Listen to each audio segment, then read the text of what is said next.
Ladies and gentlemen, hello, hi there.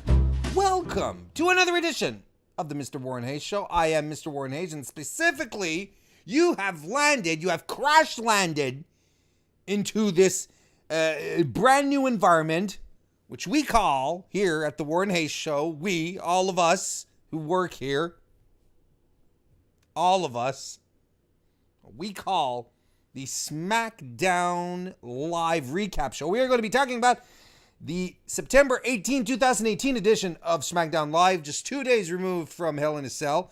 Talked a bit about Hell in a Cell last night on my Raw review, which you could go check out whenever you have like an hour to kill. Maybe you'd like to just listen to someone talk about wrestling. Maybe you just like to use my voice to lull you off to sleep at night. I'd be okay with that. You know, just drifting slowly away into the Sandman's realm, guided by the dulcet tones of my vocal exposition, or something like that. You know, you can listen to me anytime. Basically, is what I'm trying to say at tinyurl.com/Mr. Warren Hayes. That's my YouTube channel. Please go take a look. Please, please, please have fun watching. Enjoy watching what I do, because I enjoy talking about wrestling, and that's what we're going to be doing here tonight. Before we actually get into the wrestling, today is September 19. It's a Wednesday. You know what that means. Wednesdays is NXT night, man. But now WWE have crammed, they have jam-packed their Wednesday nights with incredible wrestling action, adding in 205 Live at 7 p.m. And then after, well, this has been going on for a couple of weeks now, but after NXT at 9 p.m., we have the Mae Young Classic. So right now, Wednesdays, right up until the Mae Young Classic is done, are going to be spectacular. They're a lot of fun. And guess what I do on Wednesdays? Guess. Go ahead, guess. Press pause on the video and take a guess. And since they press pause, I can keep talking.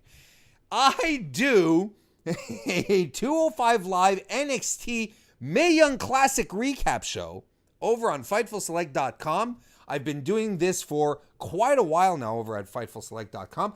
And for the duration of the MYC, I will be recapping it. I'm going to be doing it spoiler-free too. For all of you who don't want to get spoiled, you can just jump right in and we'll enjoy it as the tournament progresses, you and I together. And I do that over on FightfulSelect.com. If you don't know what FightfulSelect.com is, well, obviously this is the first time you listen to me. Fightful.com is the premier news source for all your combat news, you know, like wrestling news, combat sports news, I should say, not combat news, combat sports news.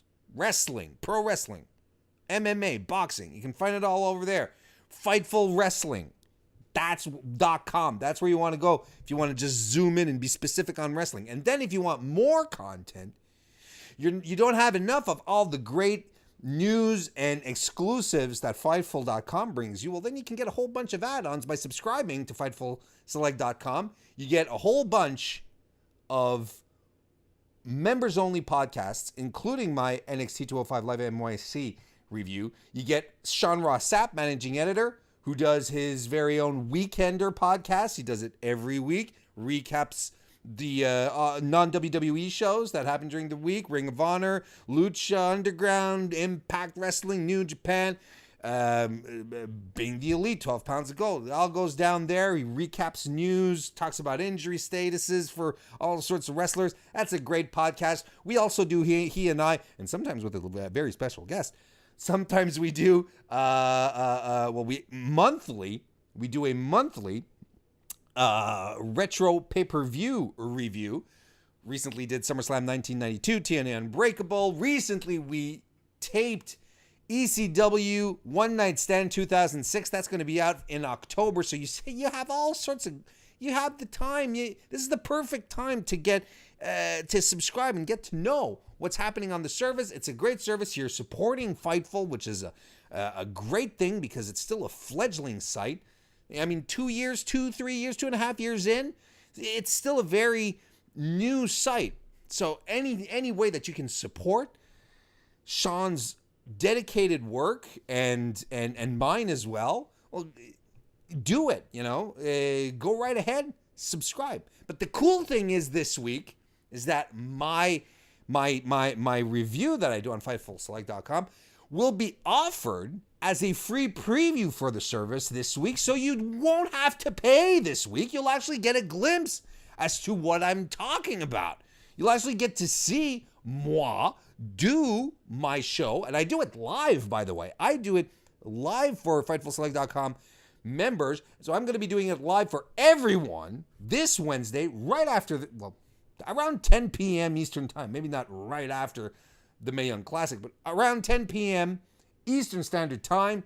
Come join me. It'll be a blast. You'll get to see what kind of outfit it looks like when I do my shows over on FightfulSelect.com. Spoiler alert: I do it in the same set that I have here.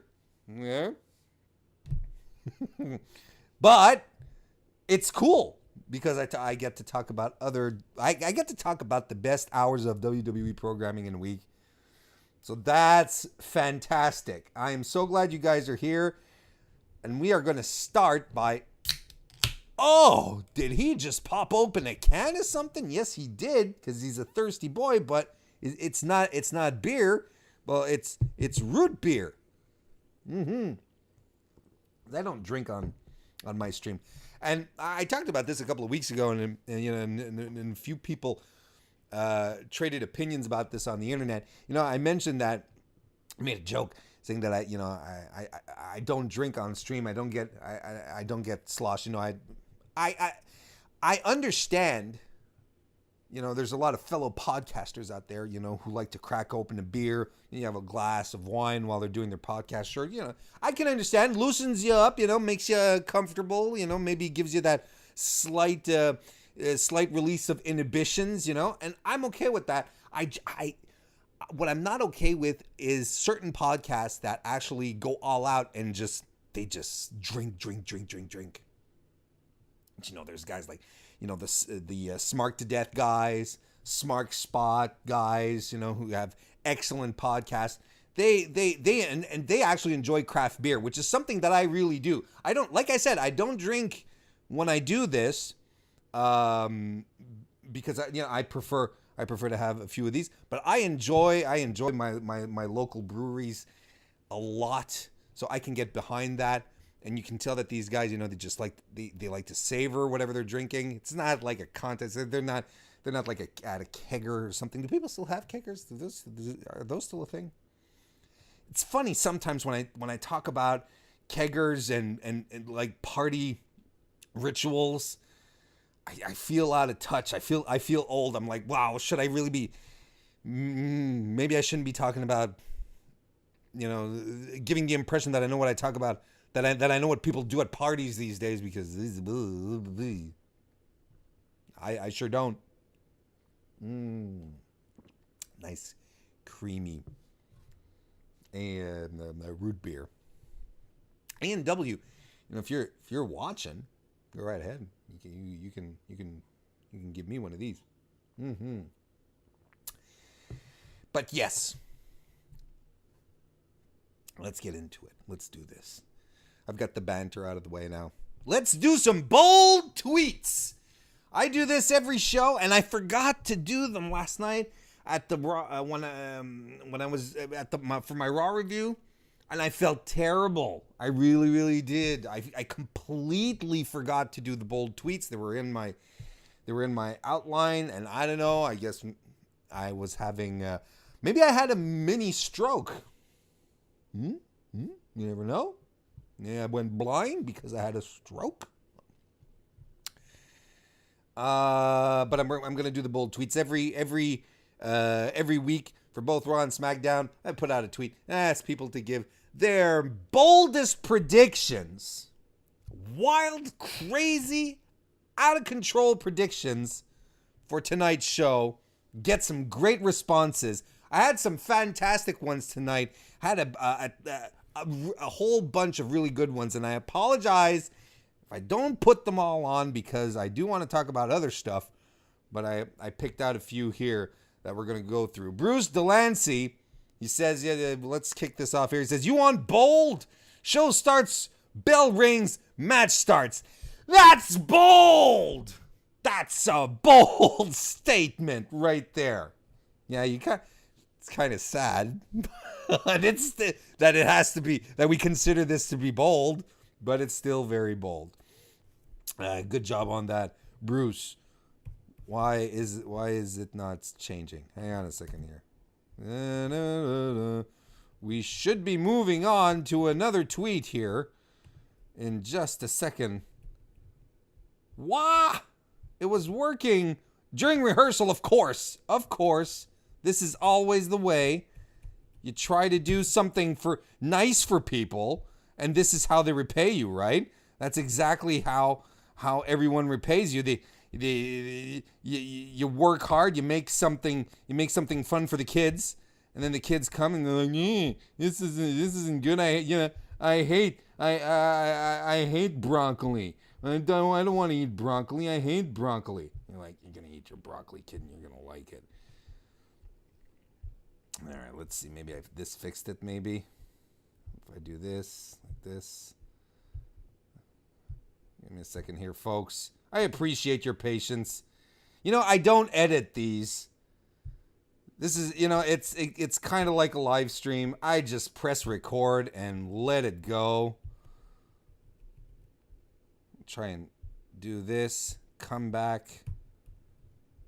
And it is still not working. Why? Why though?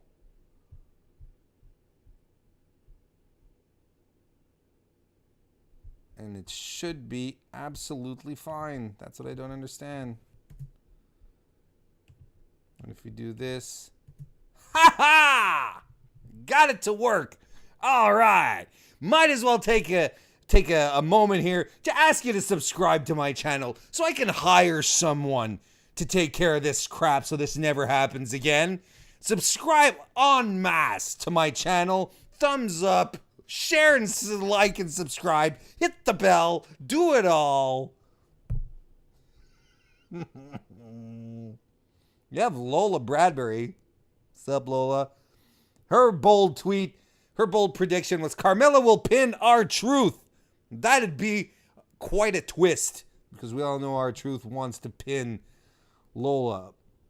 Here we have a gentleman here saying that Clem Layfield defeats AJ Styles and wins the title. And this fun animated GIF here, which isn't animated right now. That was a good, bold prediction as well. Professor Steiner comes at us and says, Al Snow returns, claiming he's now the leader of Space Force. Head is now an alien head. He convinces the Fashion Police and R-Truth to join him. Man, could you... Anyway. The Force spend the next 2 hours defending the space above SmackDown Live from invading foreign wrestlers. Could you imagine Al Snow, as we fondly remember him, with the Fashion Police and R-Truth as a group, like some kind of stable? You'd have to call it an unstable. Boys and girls, I am chock full of puns tonight. Glenn Rubenstein. Hiya, Glenn.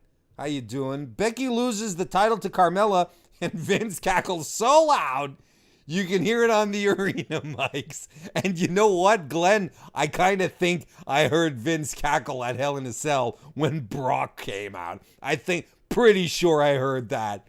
That's very bold. Very bold. The Meat Boys. I don't know how many Meat Boys there are. There's a minimum of 2.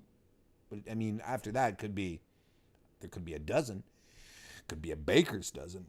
Daniel and The Miz will take part in a TLC-styled wife swap segment, and will actually, TLC, I guess he means like, the Learning Channel, not like table, ladders, and chairs. Okay, let's start out. Daniel and The Miz will take part in a TLC-styled wife swap segment, and will actually like it, leading to a double divorce and subsequent follow-up weddings on the season finale of Total Divas. Are you sure you don't work for WWE marketing? Because your cross-branding here is spectacular. Los Pollos Suple Hermanos says Brie Bella legitimately changes her name to Stormy Danielson whilst spending the entire episode chasing Miz dressed as Cena from the Total Bella's bullshit segment, screaming, "Nikki told me your penis looks like a toad," whilst throwing blue shells. Wow. And, extra points here. Extra points right here for using whilst twice in one tweet.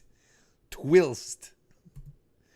And finally, Wilfred Watch's podcast says Shinsuke plants a New Japan flag in the center of the ring and declares war. Then glass shatters over the PA and Stone Cold comes out to stun Shinsuke, but Shinsuke is laughing wildly. Stone Cold says, "I'm out," and heads to New Japan Wrestling. Wilfred Watch's podcast. I don't know if you guys have heard of this dude, but he does a New Japan podcast exclusively about New Japan. You should go check it out. It's a lot of fun. Wilfred Watches. And since we're talking about him, something I forgot to mention during the programming notes, I will be taking part in a draft this week. I'll be joining Wilfred Watches and Dennis from Outside Connecticut, which is another wrestling-oriented podcast out there. Two very cool guys. We are going to be doing a draft. We're going to be draft. It's called the Super Mega Fantasy Threesome Draft of 2019, sponsored by Oreos. It just rolls off the tongue, doesn't it? But yeah, it's going to be a fantasy draft that I'm going to be doing with these two guys, two fantastic dudes, great podcasts. You should check them out. And we'll be doing this.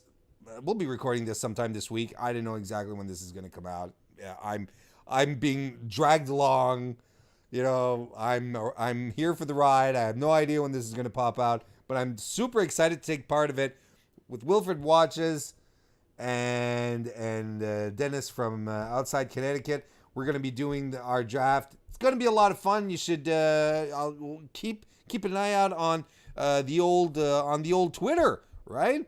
Over at Mr. Warren Hayes, right here. Mr. Warren Hayes is the place to be to know everything that's going down with what's Warren Hayes. SmackDown Live opens up with Miz TV. And he has breaking news. Oh boy. And his breaking news, ladies and gentlemen, is a very silent Titantron displaying graphics that he and Daniel Bryan will be facing each other at Super Showdown in Australia. Haven't we known this for a while now? At this point? This isn't news. It's not news. It's not breaking, that's for sure. Pretty sure we knew about this. With the stipulation that the winner gets a title shot at a WWE title shot later on down the line. You know what I'm gonna. One thing that makes me happy about this, just before we go too deeply into the segment here, I'm really glad that there's at least one match from the Super Showdown which is going to have direct consequences afterwards. Because my point being here that I fear that the Australian Super Show is going to be kind of like Greatest Royal Rumble, just an overblown house show that doesn't have any consequence whatsoever on what happens, that there's nothing important, significant that happens on it. But here, with this stipulation, you at least know that there's at least one significant event that has to happen here. We have to get a number one contender for the WWE title. I'm down with that. That's really good. Back to the segment, Miz says he's superior than Daniel Bryan. Daniel Bryan is not on his level. He beat him at SummerSlam, beat him in Hell in a Cell, and he'll beat him in Australia. That's not an Australian accent, and I wasn't trying to do one either. It just... Usually my default accent is like a combination between like Eastern Russian and Cuban. It's really hard to pinpoint. That's why I can never get any like really good voice gigs.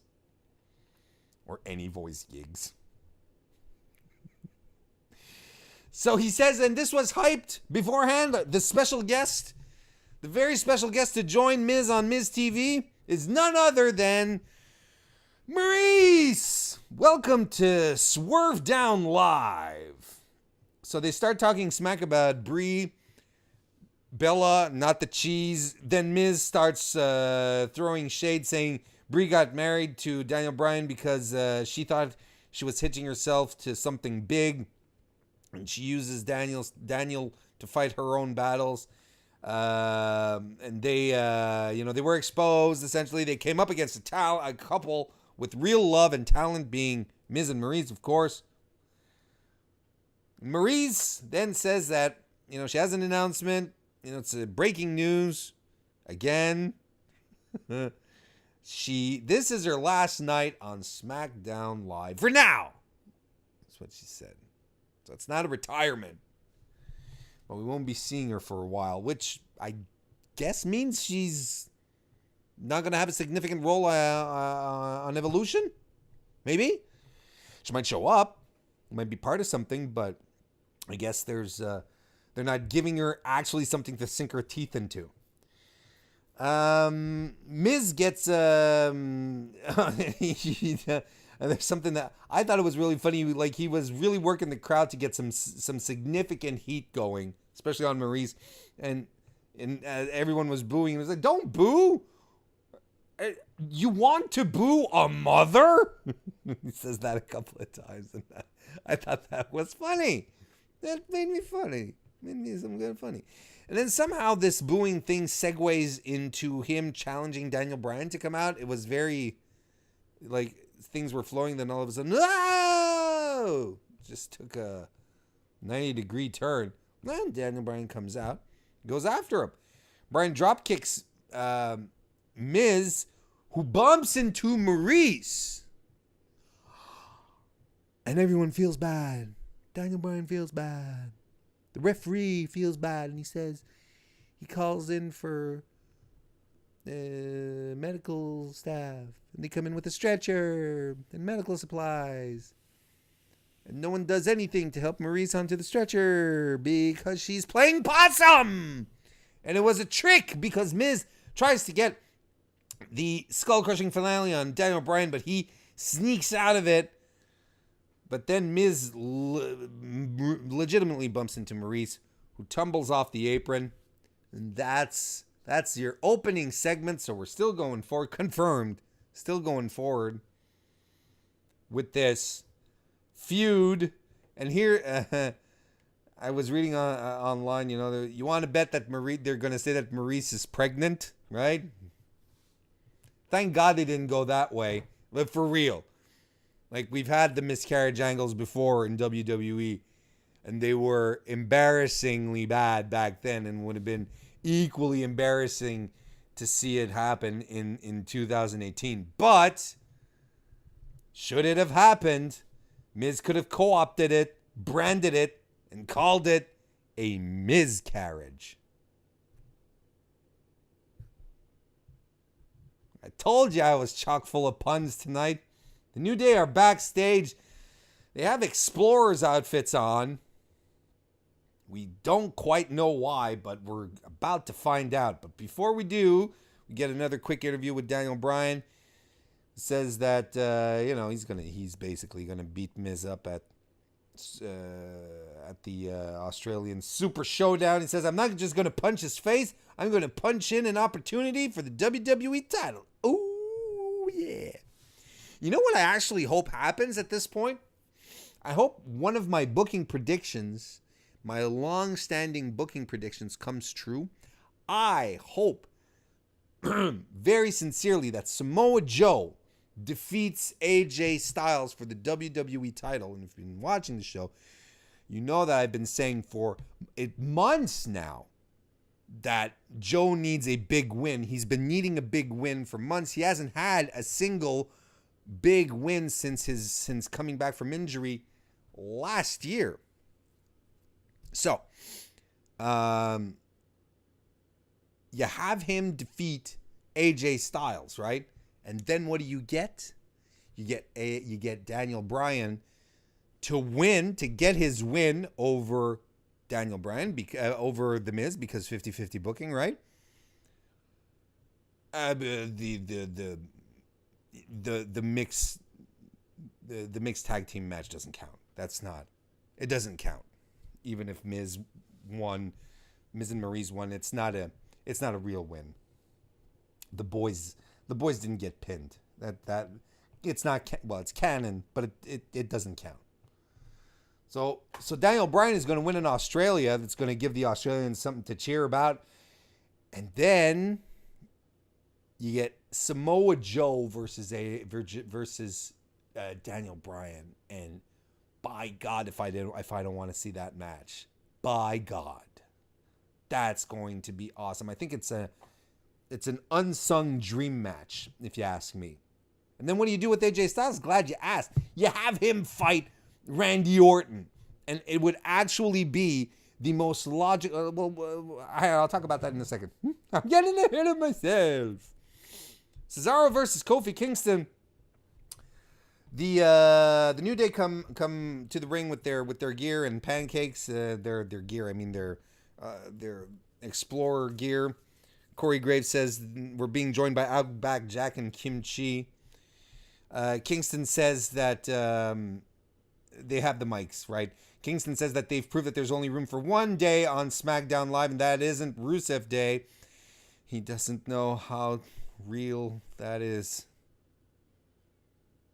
He's a prophet of despair and anguish that only evokes things that ruin your soul.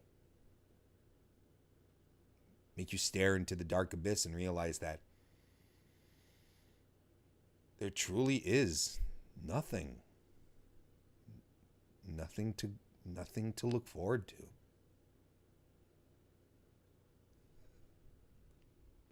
We'll talk about Rusev Day in a moment as well, but they do an accent thing.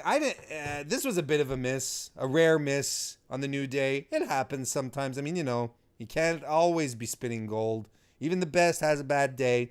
This was the New Day's bad day as far as their mic work went. I didn't care much for it.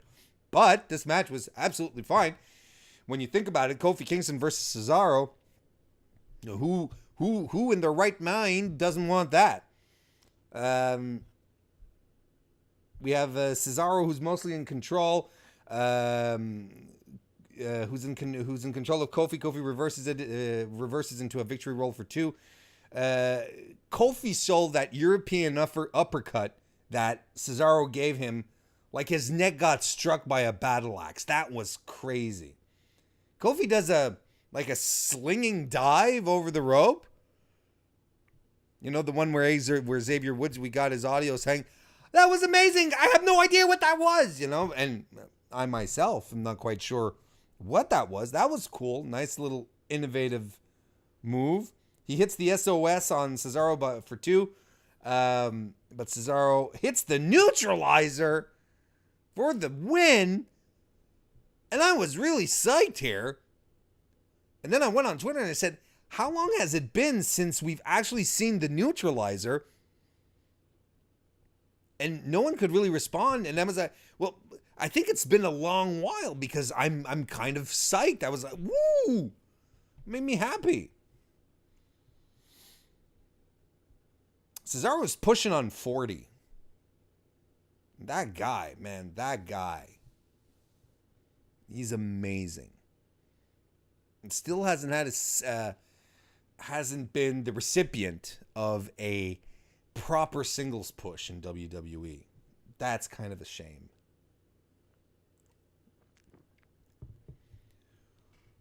We're backstage now with Rousseff Day. Rousseff is blaming Aiden English, not the language, for for the loss on Sunday against the New Day. He says to Aiden, if that was your best, then it's not good enough. And he walks away with Lana. He says, you're not involved in the match. And then English starts venting on a staffer nearby against Rousseff, against Lana. You know, he's just letting all of his pent-up frustrations come out. But Lana's been there the whole time, and she's kind of hard to miss because, you know, with that spray-on tan she has, you can see her coming for miles. Lana's spray-on tan was really bad. Or maybe it was too good. Or maybe it's because she's just juxtaposed to Aiden English. That could be too. Maybe just the fact next to pale gray, grayscale Aiden English, maybe just being next to him makes everyone look like they have this ridiculous tan. Maybe it'd help my complexion if I were to stand next to him. Anyway, Solana's threatening to narc on Aiden English, and he's in a bit of a panic. We head to the broadcasting, to the commentary table, but then they're getting breaking events happening, and something in the production truck. They head over to the production truck, and Randy Orton is there, very coolly threatening a production staffer into showing him images of his of him beating up Jeff Hardy in various instances throughout their feud. And he says, "Where's the footage? Or show me what I asked you to do." So I'm sorry, sir. It takes a minute to pop up. Just make it happen. You know what happens when I'm angry? He goes, yeah, no, don't get mad. What does happen when Randy Orton gets angry?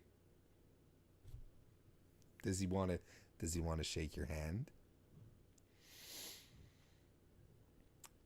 Anyway, so the image that he wanted to show was the screwdriver in the empty gauge earlobe of Jeff Hardy from this Sunday at Hell in a Cell. What a visual. This entire feud has some really, really cool, memorable moments. From the first finger in the earlobe thing to Jeff swantoning off of road cases onto Randy Orton through a table.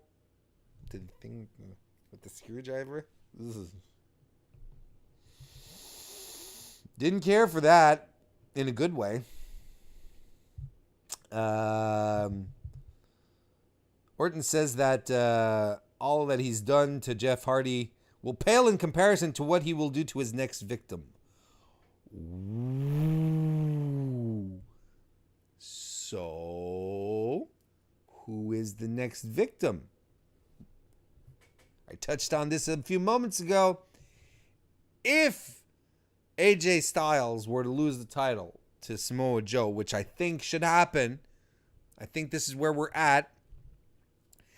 If Samoa Joe were to grab the title and then defend against Daniel Bryan, we'd be so lucky to get that. That'd be fantastic. Great matchup. Be looking forward to that. I think it's time for this match to happen. But then, what do you do with AJ? You have him feud against Randy Orton. And Randy Orton is perfectly logical. Let me say that again. AJ Styles is the perfect next victim for Randy Orton. If Orton's character, if his gimmick now is to get rid of all of our favorite superstars and chop them down and reduce them into mincemeat, he's done this with Jeff Hardy. Who is more loved on SmackDown Live right now than AJ Styles? Well, maybe Daniel Bryan. But he can get to Daniel Bryan eventually. But what if it makes sense. AJ has been the face of the place. SmackDown is the show that AJ Styles built, according to his PR people. Why not? Not why not. It's absolutely, positively logical for Randy Orton to go after this guy that the audience is squarely behind, that have taken unto themselves to love and appreciate and adore. And AJ has had all these accomplishments. It just makes sense for Randy in this persona to want to go after him and tear him down.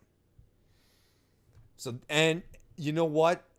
I think this would actually be a great feud.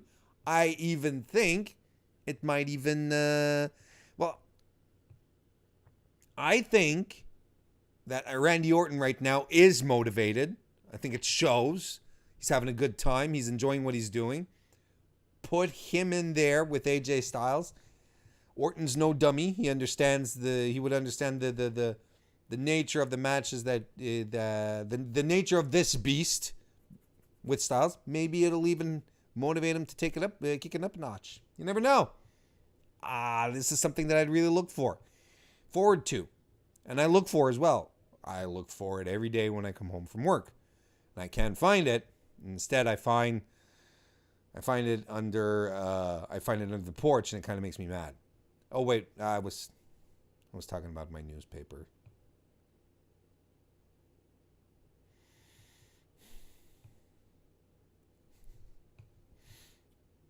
AJ Styles cuts a quick interview backstage, and he kind of admits that Lady Luck was a bit on his side there on Sunday, but he's got to focus tonight on Andrade Cien Almas. But for Australia, he's going back after the Samoan Joseph one more time, and it's going to be no DQs, no countouts. There's going to have to be a winner, no time limits, as if there's any time limits in WWE anymore. What are they talking about?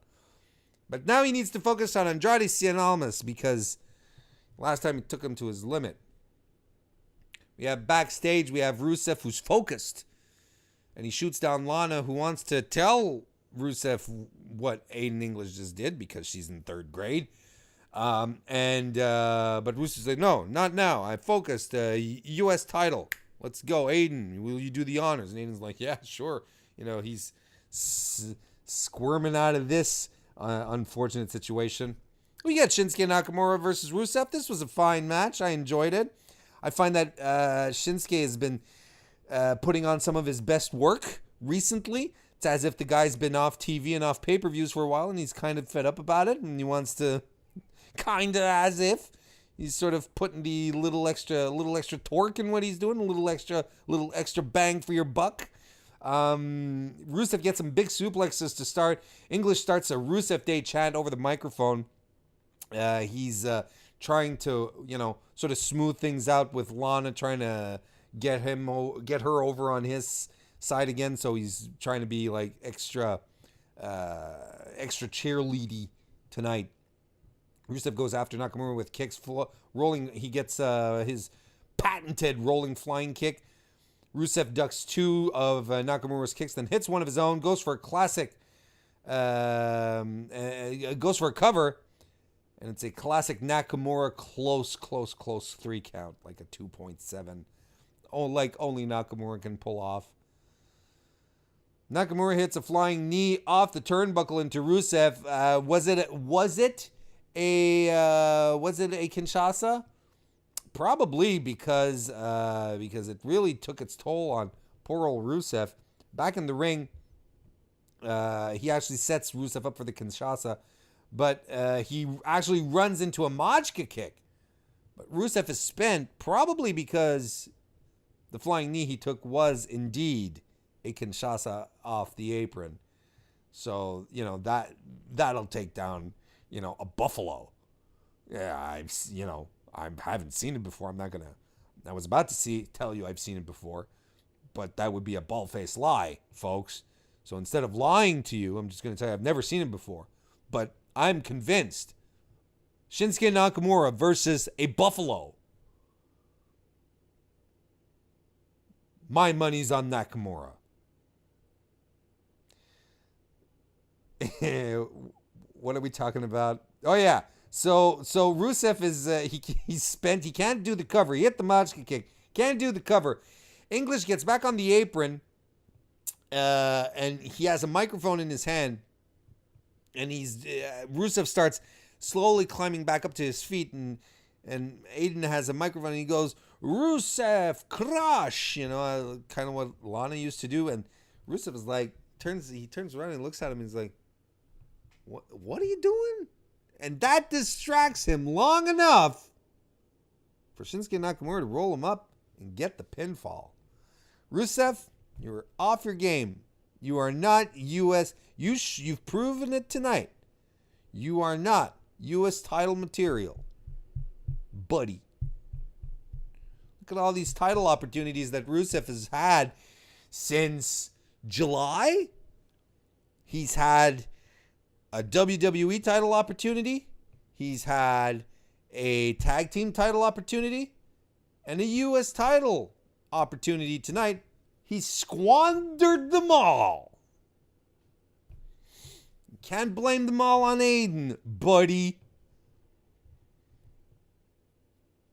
After the match, Aiden English creates the saddest Rousseff day ever and attacks him from behind with the microphone and lays out the beautiful Bulgarian bastard. He lifts the mic up to his lips and sings into it, Happy Rousseff Day. This is why we can't have nice things, people. This is why. I don't know why it makes no sense to me why WWE has decided that one of their top grossing merch sellers, one of their most interesting acts, an act, mind you, that got over organically to everyone's surprise without effort, that was done out of the sheer charisma and talent of Aiden English and Rousseff. I don't understand why they want to break that up. But this is WWE, who doesn't want us to enjoy things. It's a shame. It is such a shame. Rousseff Day is such a good act. They worked so well together. And I was really, really digging what they were doing recently with their tag team matches. With English, Aiden English sacrificing himself for the team so that Rousseff could get the upper hand or avoid a problematic situation so that he could get the win for the team. I really thought that was something there that would have given this team a particular color and they could have really dragged this out into a tag team title run. And that's what I really thought was going to happen at Hell in a Cell this weekend. Until it was tossed onto the pre-show. Then I was like, well, that's not going to happen. But, yeah, that's really what I thought was going to happen. That's what I figured they were going to do. They were going to create this fantastic dynamic between Aiden and Rousseff and then have all these crazy matches where Aiden just bites the bullet every time. And then eventually, sure, you can have your turn. You can have your heel turn down the line, Aiden. Not a problem. And then Aiden has all the reasons in the world to be super mad at Rousseff. Telling him, yeah, you know what? All these matches that we've won, it's not because of you, because of me putting myself on the line, sacrificing myself so that Rousseff Day can be a thing, so that we can have success together. Oh, it's such a shame. Personally speaking, this is a big, big part of my SmackDown experience, which is going away. I guess I'm in the denial stage at this point. No, it's not denial. What stage would I be in? Maybe I'm just grieving. No, grieving is, it's not a stage. You have stages of grief. What are the stages of grief? I can't remember. Let's see what the stages of grief. Stages of grief. The stages of grief. There are 5 stages. Denial, anger, bargaining, depression, and acceptance. No, I guess I'm at denial. No, I'm at anger. No, I'm at anger. Because I'm kind of pissed that they did this. The next stage is bargaining, so I guess that means tomorrow I'm going to write a letter to WWE to try and get them to bring Rousseff back together. Yeah. No, it's too bad. It was everything. It was a nice act. It was fun. The good thing here, though, is that they turned the right person heel in the context. They turned Aiden heel. Let's give Rousseff the face run that we have been waiting for such a long time. AJ Styles versus Andrade Cien Almas. This is a solid match. Holy smokes. Strong, physical. These guys, they smacked each other around quite a bit, didn't they? Almas attacked Styles before the bell to soften up the champ. Smart guy. This is one of the things that I like about Almas ever since he started this reinvigorated character back in NXT. It's his ruthlessness. He's very minded he's like, you often hear talk about, when wrestlers talk like Booker T, they'll say, you don't go into wrestling to make friends. And, you feel that this is what his character is all about. He doesn't care about friendships or alliances. He's like, I'm just going in here and I am messing shit up. Nice physical start to the match. Tilt-a-whirl backbreaker by Almas.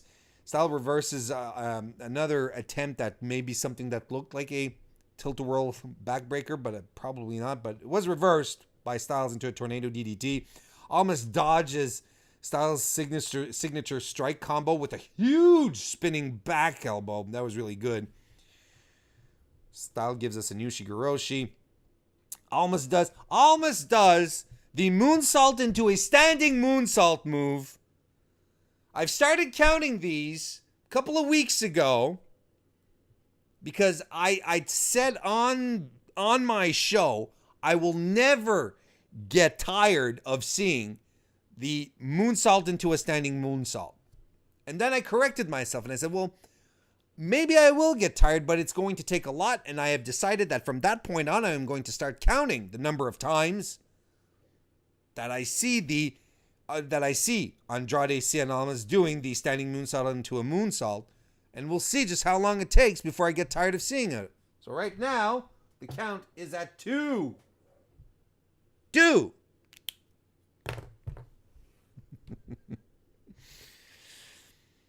However, blemish on the match, they do this stupid chest stomp thing. They did a variant. They didn't do it in the corner. They did it off the ropes. But it's still stupid. You know what I'm talking about? I talk about this every time that it happens. Like someone is like in the tree of woe in the corner, and one person is on is on the top turnbuckle, and the other one, like I said, is on the tree of woe, so it's hanging downwards and sort of crunches into an L position, like this. And let's say this is the post, and then you have that's someone's head, and you see their hair coming down like this. Then you have someone up here on the turnbuckle, and then they jump off and stomp onto the chest, like onto their chest, which they are holding in that position.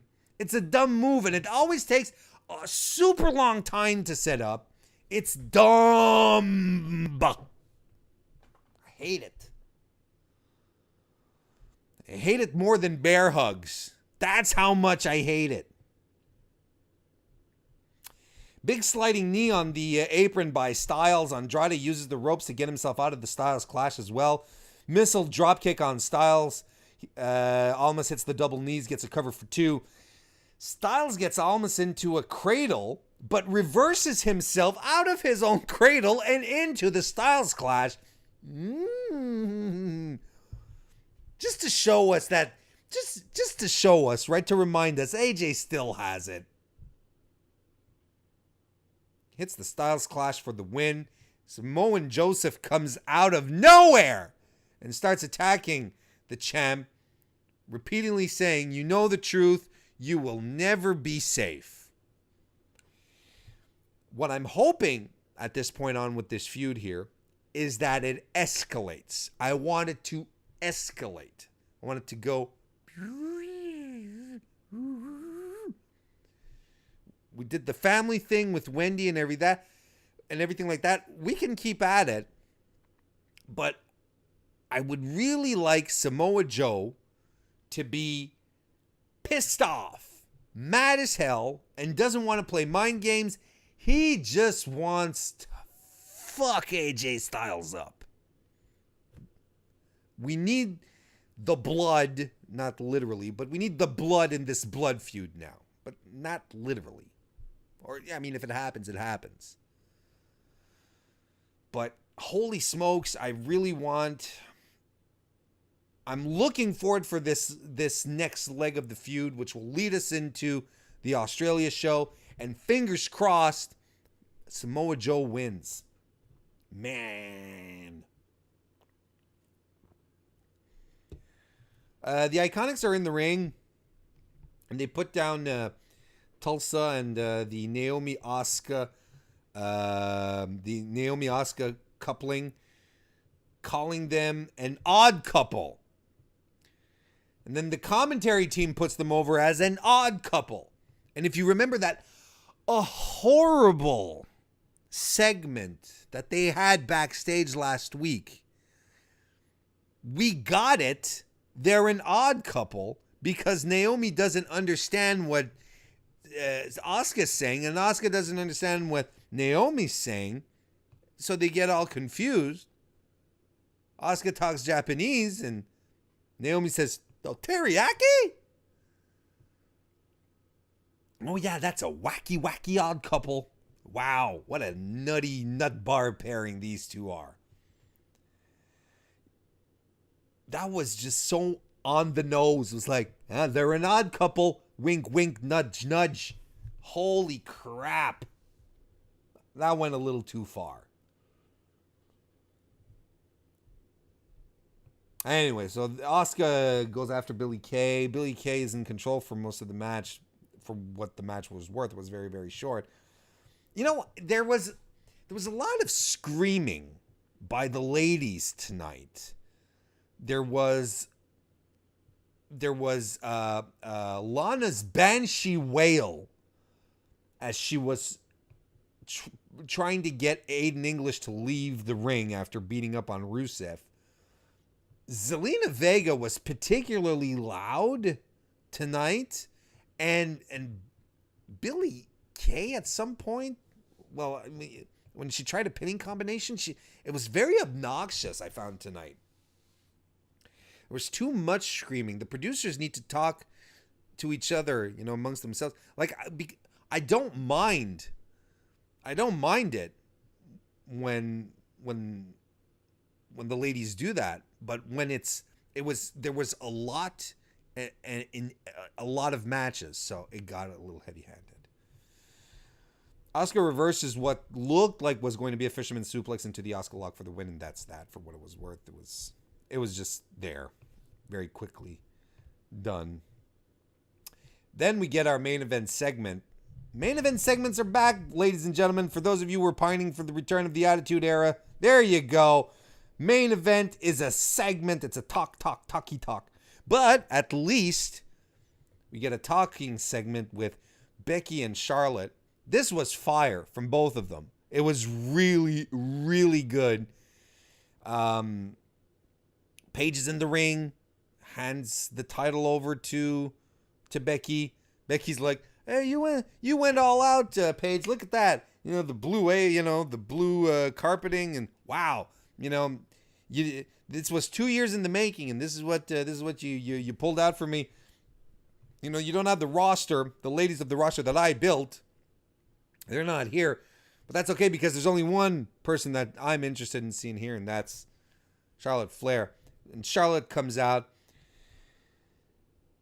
She says, I'm here to show you the respect you couldn't show me at SummerSlam. She says, I'm going to look you right in the eye, woman to woman. Says at Super Showdown, I'm getting my rematch. It took you 2 years to regain the title. Well, guess what? You can lose it in just one night, just like that. And she also said she tells Becky Lynch a little bit before that, for that, yes, at Hell in a Cell on Sunday, you were the better woman. Becky says, I'm sorry, Charlotte. I stopped paying attention when you said I was the better woman. On Sunday, I didn't let you raise my hand, but tonight I'm going to let you touch the champ and raise my hand. Charlotte doesn't like it. It's okay. No, I didn't really want you to raise my hand. I wanted you to put the belt on me.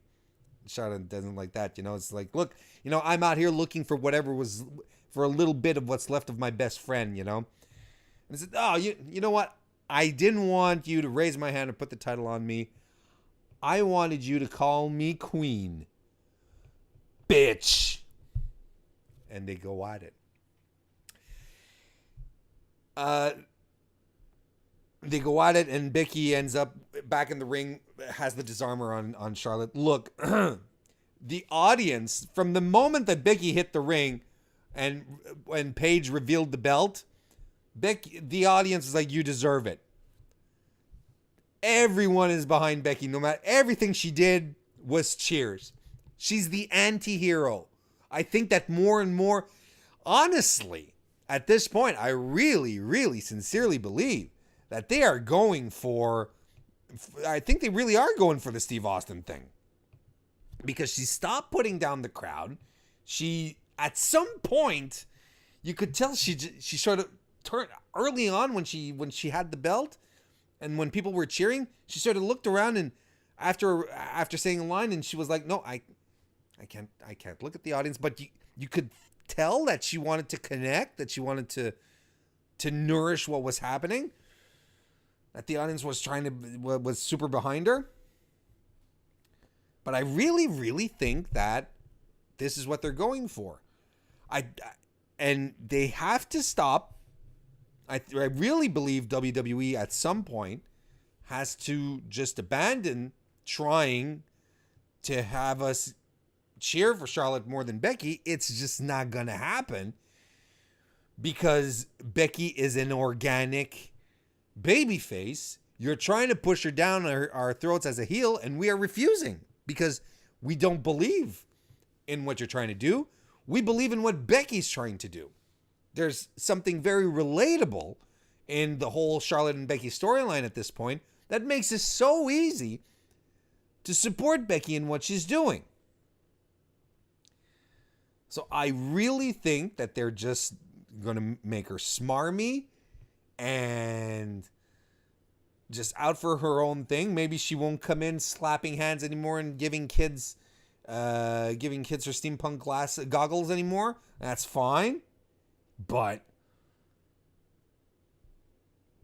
even after tonight, and I think even especially after tonight, I think that it's there. It's just there. The audience is behind Becky. I'm behind Becky. I know a lot of you out there are behind Becky. Why wouldn't you be? She's fantastic. And I think Charlotte played her role perfectly in this encounter as well. Half brokenhearted, half competitor. She tried. You can tell, Charlotte was like, I just want to see a glimpse of the person I used to know, not what you've become here. I'm paraphrasing whatever that part that she said. But it's everyone. I mean, WWE brought this on themselves ultimately. Ever since Becky lost to Alexa Bliss way back when, this is all the audience wanted. Love Becky. They know she can go. She's a great fighter. She's intense. She has this natural connection with the audience. We wanted Becky to win. Now she wins. No. You're not going to take this away from us, WWE. We're going to appreciate it with her because we've been behind her the whole way. As demonstrated in your poll, 93% people said yes, we've been behind Becky the whole time. Yeah, nubs. So this was good. This was a fine episode of SmackDown. Nothing egregious. And new storylines, new directions. New for some folks. Otherwise, we're just adding layers onto very existing, very compelling feuds. And again, the main difference between Raw and SmackDown is that SmackDown manages to make every segment feel important, every match, every event feel significant. Maybe the only misstep here was the Iconics and the Naomi Asuka thing. But then again, I was saying that weeks ago when Naomi started feuding with the Iconics. I was like, what is this for? What is it building to? And then it built to bringing Asuka back, putting her in the picture. Tag team, maybe. We'll see how this develops. I mean, I'm not going to sell this short, but right now I don't see exactly what, how much juice you can squeeze from this Asuka Naomi Iconics thing. I felt that it was, I actually thought that was going to be, that those four ladies was going to be our pre-show match for Hell in a Cell. And then it's like, okay, it's done. We'll move on to something else. If at some point this leads into Naomi fighting Asuka, I'll be fine with that. Asuka needs something to sink her teeth into. But the point is, I'm going off track here, and I want to end this for all you good folks. The point is that SmackDown has all the talent and the people to create compelling storylines, that things that we're excited to look forward to, things that happen at Hell in a Cell. We were looking forward to see how it was going to translate tonight. Now we're like, all right, can't wait to see what happens next week, because we're invested in these wrestlers, in these superstars, in these personalities. We want to see more of them, because everything, and the 2 hours just flew by, I found again tonight, because everything mattered to some degree. Even if it's just a match like Andrade Cien Almas versus AJ Styles, which really doesn't have any stakes, the match itself, the competition, the two wrestlers together, that was compelling enough to make it feel important. They just do a good job. They do a much, much better job. Then on the Raw show, but they don't do a better job than on NXT, and we're going to be talking about that tomorrow. So make sure, mark your calendars, write down 10 p.m. For the start time for tomorrow, tonight, Wednesday. I was telling tomorrow, but it's tonight, Wednesday, the 19th of September. Come on over to Fightful, Fightful.com, FightfulWrestling.com. Come and take a look at my 205 Live NXT Mae Young Classic recap. It's going to be open, free preview, Fightful Select. You don't have to be a member to come enjoy it. I do it live. It'll be exciting, so come join that. If you found this video on the internet, you don't know exactly who I am, find me at tinyurl.com, Mr. Warren Hayes. Why don't you subscribe? If you're watching this video on YouTube, just give it the little thummy thing that goes upwards. If you didn't like it, there's the one that goes downwards, and you're absolutely entitled to do that. Follow me on Twitter at Mr. Warren Hayes. And that's that. Guys, thank you so much for watching this video to the very end. I appreciate it a lot.